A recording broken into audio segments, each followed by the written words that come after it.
Some people seem to believe that life is supposed to be easy.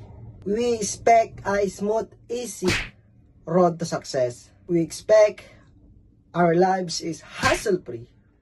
Hello, my name is Jason. May iba't iba tayong realidad. However, there are some realities that are true for all of life. Katotohanan, pare-parehas na meron tayo sa ating buhay. Some people seem to believe that life is supposed to be easy.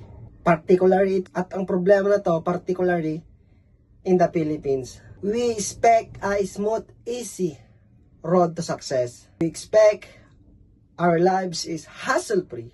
We expect the government solve our problems. We expect to get the prize without having to pay the price. Life is hard. That's one is the reality.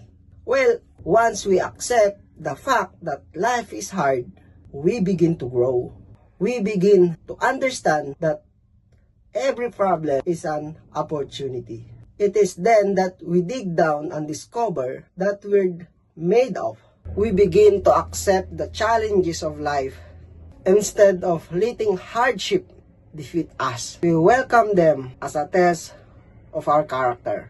We use them as a means of rising to the occasions. I believe that you cannot improve yourself if you're kidding yourself. So basically, if you want to improve yourself, if you want success, accept your realities. Accept who you are. Start on what you have.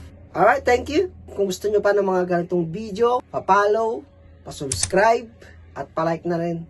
If you want to support my channel, meron po tayong personalized mugs na nakalagay ay you become what you believe, na available lang po sa Pilipinas.